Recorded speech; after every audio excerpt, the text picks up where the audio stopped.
अगर आप कोई भी बुक पढ़ोगे या कोई वीडियो देखोगे यूट्यूब पर या कहीं पर भी, किसी की बातें सुनोगे, अपने घर में भी अपने पेरेंट्स की बातें सुनोगे, तो सक्सेस के बारे में हर कोई बात करता है कि वो सक्सेसफुल हो गया, वो हो गया, तुम हो जाओगे, नेगेटिव मत सोचो, फेलियर के बारे में मत सोचो। तो everybody is talking only about success and completely neglecting the other part which is much bigger than the probability of success, that is failure. यानी कोई भी इंसान अगर कुछ नया ट्राई करने की कोशिश करेगा या किसी भी कॉम्पिटिटिव फील्ड में जाएगा, वहां पे सक्सेस के चांसेस ज्यादा है या फेलियर के? अभी आपने बोला कि फेल होने की पॉसिबिलिटी ज्यादा है, तो एक्चुअल में जो आप कर रहे हो वो कर रहे हो सक्सेसफुल होने के लिए, लेकिन होगा क्या रियलिटी में? फेलियर। जैसे एक लॉटरी की टिकट आप खरीद रहे हो कि आपकी लॉटरी लगेगी, लेकिन एक्चुअल में क्या होने वाला है? नहीं लगेगी, शायद लग जाए। तो शायद सक्सेस मिल जाए, एक्चुअल में मिलने के चांसेस बहुत कम है। इस तरह से अगर हम पहले समझ पाएं किसी भी काम को करने से पहले कि इसकी वजह से जो एक्चुअल में होने वाला है, बेस्ड अपॉन पॉसिबिलिटी, प्रोबेबिलिटी, वो क्या है और उसको मैनेज कैसे करना है, and is it going to be a good failure और अ बैड फेलियर, तो इसको कहेंगे smart way of working in life. यानी क्या? आपने बेस्ट के सिनेरियो को भी देख लिया और वर्स्ट के सिनेरियो को भी देख लिया और दोनों की प्लानिंग कर ली और फिर आप एक्ट कर रहे हो। अब क्या दिक्कत है? बट आपने बेस्ट के सिनेरियो को तो देख लिया, वर्स्ट केस के बारे में आप सोच ही नहीं रहे हो, उसकी कोई प्लानिंग ही नहीं है, जबकि उसकी होने की पॉसिबिलिटी बहुत ज्यादा है, तो फंसोगे। तो अब सवाल यह उठता है कि कैसे हम ये समझे कि जो हम काम कर रहे हैं इसकी वजह से जो फेलियर होने वाला है वो अच्छा होगा या बुरा होगा, कैसे इस फर्क को करें? लगाओ दिमाग। टू अंडरस्टैंड कि आपका जो फेलियर है वो गुड है या बैड है, you have to first understand your self. You have to give your time to your self to understand कि वेयर यू लैक्स, कि आपको फेलियर हो सकता है। If you understand that where you lacks ना, देन अगर failure होगा you will work on it and again then you make a different plan for your self. अभी आपने कहा कि अगर फेलियर हो गया तो, इसका उल्टा कर दो, अगर सक्सेस हो गया तो। आप देख रहे हो हमारी थिंकिंग में फ्लॉ क्या है? अभी भी मेरे इतना बोलने के बाद भी हम इस बात को एक्सेप्ट करने को तैयार नहीं है कि जो हम काम कर रहे हैं उसमें फेल होने के चांसेस बहुत ज्यादा हैं, सक्सेसफुल होने के बहुत कम है। तो हमें बोलना क्या चाहिए लाइफ में कि अगर ये एक्सपेरिमेंट सक्सेसफुल हो गया तो, फेल हो गया तो नहीं, क्योंकि 99% चांस है ये फेल ही होगा। ये बहुत सटल पॉइंट है अगर इसको आप देख पा रहे हो तो, कि जो भी आप करने वाले हो जहां पे कि बहुत कंपटीशन है, यानी कि और भी लोग हैं जो आपसे बेटर हैं या आपके टक्कर के हैं, एक तरह की रेस है जहां पर आप भाग रहे हो और आपसे तेज भागने वाले भी हैं, तो ऐसी रेस में जहां पे लाखों लोग भाग रहे हैं, आपके जीतने की पॉसिबिलिटी बहुत कम है, हारने की बहुत ज्यादा है। ऐसे ही अगर कोई ऐसा काम आप कर रहे हो अपने बेस पर, वो चाहे कुछ भी हो, चाहे वो यूट्यूब पर आप एक चैनल बना करके अपना कुछ करने की कोशिश कर रहे हो क्योंकि लाखों लोग कोशिश कर रहे हैं, या फिर अपना कोई बिजनेस करने की कोशिश कर रहे हो, कुछ भी कर रहे हो, हर जगह पर सक्सेसफुल होने की पॉसिबिलिटी बहुत कम है, फेल होने की बहुत ज्यादा है। तो हम ये क्यों नहीं बोलते कि अगर मैं सक्सेस हो गया तो, नहीं तो फेलियर, जिसके बाद में मुझे ये करना है। ये एग्जैक्ट उसका ऑपोजिट है जैसे हम एक्ट करते हैं या जिस तरह की बातें हमारे आसपास में होती हैं, या जो और सो कॉल्ड मोटिवेशनल स्पीकर्स हैं वो जिस तरीके से बात करते हैं, तू कर सकता है, तू ये, तू वो, ठीक है, वो सब अपनी जगह पर सही है एक लेवल पर। जब आप पूरी तरह से टूट चुके हो, फेलियर हो गया है, हिम्मत हार रहे हो, उस वक्त आपको उठाने के लिए उस सब की जरूरत है। यानी कि मोटिवेशन फेलियर से पहले हेल्प नहीं करता है, फेलियर के बाद हेल्प करता है। देखो लाइफ में ना हर चीज जरूरी है, बट हम क्या गलती करते हैं, हम कोशिश ये करते हैं कि लाइफ में एक चीज को हर जगह फिट कर दें। ऐसा नहीं होता है। पहले कुल्ली कामली आराम से बैठ करके बिना किसी एक्साइटमेंट के समझना होता है कि मुझे क्या करना है, क्या नहीं करना है, यानी एक डिसीजन लेना है। वहां पे किसी मोटिवेशन की कोई जरूरत नहीं है, बल्कि अगर कोई आपको बहुत मोटिवेट कर रहा है तो पक्का है कि उसका कोई मोटिव है उसके पीछे, जिसमें आपका कोई बेनिफिट नहीं है, उसका है। तो वहां पे मोटिवेट नहीं होना समझदारी है, हर जगह मोटिवेट होना समझदारी नहीं है। तो आप ध्यान से समझो मैं क्या कह रहा हूं, कि अगर अपनी थिंकिंग में आप एक फ्लॉ को देखोगे, यहां पे अभी जैसे इन्होंने जो कहा, मैं उसी बात को थोड़ा सा आगे एक्सटेंड करता हूं कि अगर फेल हो गए तो, इसका उल्टा होना चाहिए। जैसे एक साइंटिस्ट बोलता है कि अगर मेरा ये एक्सपेरिमेंट सक्सेसफुल हो गया तो, क्योंकि उसको पता है कि 1000 बार तो फेल होना ही है, तो फेलियर के लिए तैयार है। बट हम लोग फेलियर के लिए तैयार ही नहीं है। फेलियर के बारे में बात करने से भी हमको डर लगता है, हमको, हमारे घर वालों को, आसपास में लोगों को। कोई बैकअप प्लान ही नहीं होता है बहुत लोगों के पास। तो क्या ये सही तरीका है लाइफ में आगे बढ़ने का? नहीं ना। तो तरीका क्या होना चाहिए? इसको उल्टा कर दो कि अगर मैं फेल हो गया तो नहीं, अगर मैं सक्सेसफुल हो गया तो ये हो सकता है। बट उसको सोच करके ज्यादा खुश नहीं होना है, क्योंकि वो होने की पॉसिबिलिटी बहुत कम है। तो वहां पे एक्साइटेड नहीं होना है। तैयारी किसकी करनी है? फेलियर की, कि अगर नहीं हुआ तो मैं क्या करूंगा। That must be very clear. अगर ये प्लानिंग करने के बाद में आप एक्शन ले रहे हो, कोई भी काम कर रहे हो, and if you are okay with it, that is a good failure, because you have already taken that into account. Plus ये भी सोचो कि वो फेलियर मुझे काम कैसे आएगा।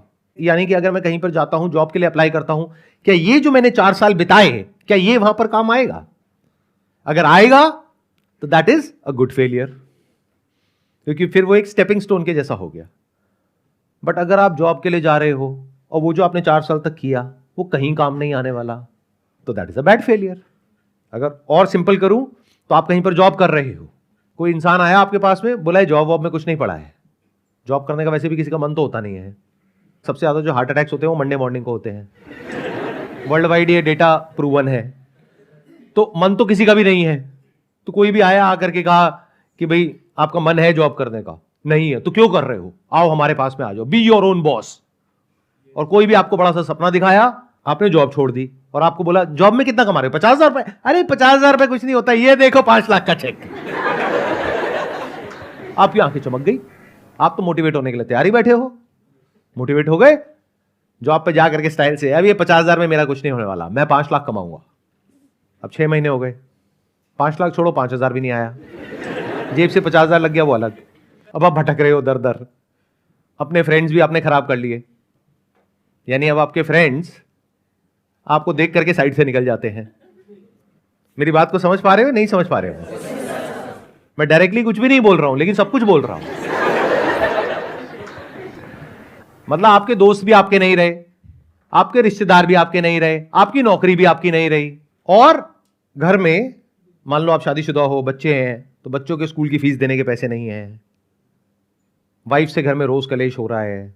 Is it a good failure और अ बैड फेलियर? और अ वेरी बैड फेलियर। और ऐसा 2-4 लोगों के साथ नहीं हो रहा है, लाखों लोगों के साथ हो रहा है जी। मान लो कोई ऐसी गवर्नमेंट जॉब है जिसके पीछे सब दीवाने हैं। वो क्या है मुझे बोलने की भी जरूरत नहीं है। आप में से भी बहुत दीवाने यहां पर बैठे होंगे। हाथ ऊपर करना, कितने हैं वो दीवाने? अरे क्या बात है। तो उसमें प्रॉब्लम क्या है? सीट्स बहुत ही कम है, एप्लीकेंट्स बहुत ज्यादा है, और तैयारी कराने वालों की तो कोई कमी ही नहीं है। ठीक कह रहा हूं, गलत कह रहा हूं? और वहां पे मोटिवेशन की कोई कमी नहीं है। मतलब आपको मोटिवेट करना, आपके घर वालों को मोटिवेट करना बहुत ही आसान है। जो भी आपके और आपके पेरेंट्स के, आपकी फैमिली के वाइल्डेस्ट पॉसिबल ड्रीम्स है, वो सब सच हो सकते हैं अगर ये हो गया तो अब आप किसी ऐसे इंसान से या किसी एकेडमी से मोटिवेट हो जाते हो और कहते हो कि मुझे तो यही करना है। एक बार ट्राई करते हो, नहीं हुआ। 2 बार करते हो, नहीं हुआ। 4 बार करते हो, नहीं हुआ। और इसको करने के चक्कर में आप जो भी कर रहे थे, जो आपका और दूसरा प्लान था, वो सब आपने छोड़ दिया। तो क्या ये गुड फेलियर है, बैड फेलियर है? बैड फेलियर है। बट मान लो अगर किसी ऐसी एकेडमी में आप गए और वहां पर आपने तैयारी करी अपने उस ड्रीम जॉब की, लेकिन आपने सोच रखा है कि हाँ इसके होने की पॉसिबिलिटी बहुत कम है, लेकिन मैं ये जो तैयारी कर रहा हूं या कर रही हूं, ये मुझे यहां पर नहीं यहां पर काम आ जाएगी। तो अगर ये जॉब नहीं मिली तो ये तो मिल ही जाएगी।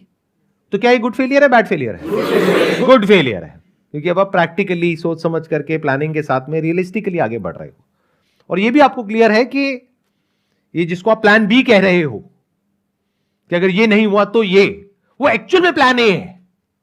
मैं दोबारा बोलूंगा ताकि ये बात आपके अंदर तक जाए। एक्चुअल में प्लान ए है जिसको आप प्लान बी बोल रहे हो। अगर ध्यान से मेरी इस बात को सुनोगे तो अपने माइंड के अंदर जो भी आपने अपने फ्यूचर को जैसे भी इमेजिन किया हुआ है, उसका जो पूरा का पूरा रोड मैप है वो अपसाइड डाउन टर्न हो जाएगा। यानी आपका जो प्लान ए है वो प्लान बी बन जाएगा और प्लान बी आपका प्लान ए बन जाएगा। अगर ऐसे एक्चुअल में हो रहा है और ऐसे ही आप एक्ट कर रहे हो, ऐसे ही सोच रहे हो और आपके घर वाले भी ऐसे ही सोच रहे हैं, तो वो गुड फेलियर है या वो फेलियर है ही नहीं, वो सक्सेस है। ये हमने बात करी जॉब के एंगल से। अब बात करते हैं बिजनेस के एंगल से कि अगर आप अपना कोई काम करने के बारे में सोच रहे हो या अपने बेस पर कुछ कर रहे हो, वहां पर किसको गुड फेलियर कहेंगे, किसको बैड कहेंगे? एनीबडी जो कुछ बोलना चाहते हैं इससे related. Sir I am a real estate agent, तो मैं एक कंपनी के साथ मिलकर काम करता हूँ जिसपे मैं एज ए कमीशंस ज्वाइन किया है मैंने। तो कमीशंस मेरी बन के आती है जैसे मैं सेल करता हूँ आगे, तो ठीक है। आगे अगर मैं परस्यू करता हूँ, पहले मैंने 6 मंथ का टाइम रखा था ड्यूरेशन की, मैं इस करियर को 6 मंथ देता हूँ।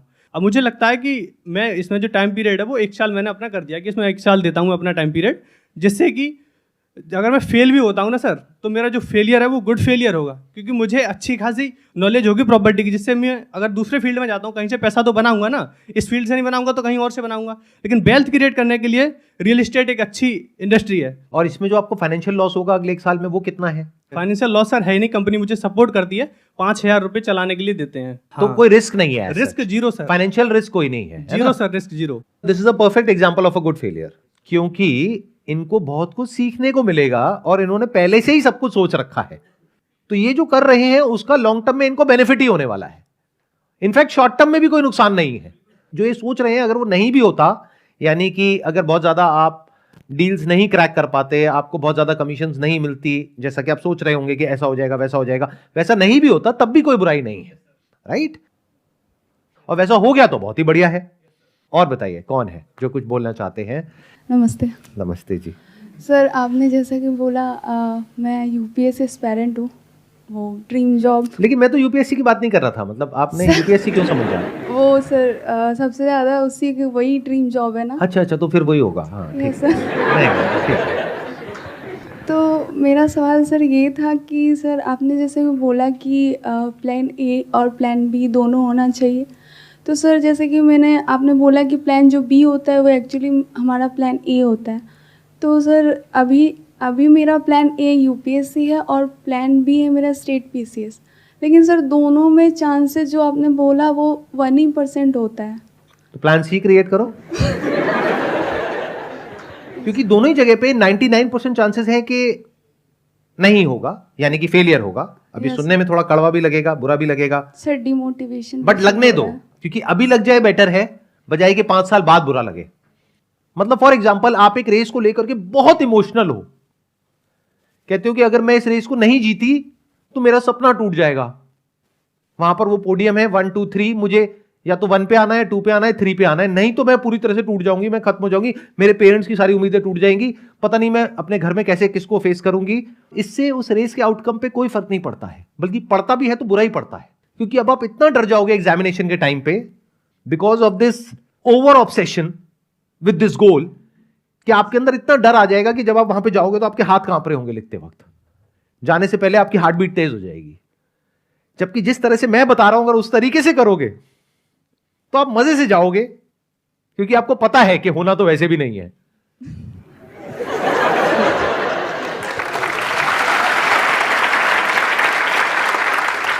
पता नहीं हम ऐसे क्यों नहीं सोचते हैं, क्योंकि ना हमारी अपब्रिंगिंग ऐसी है या फिर हमारी थॉट प्रोसेस ऐसी है।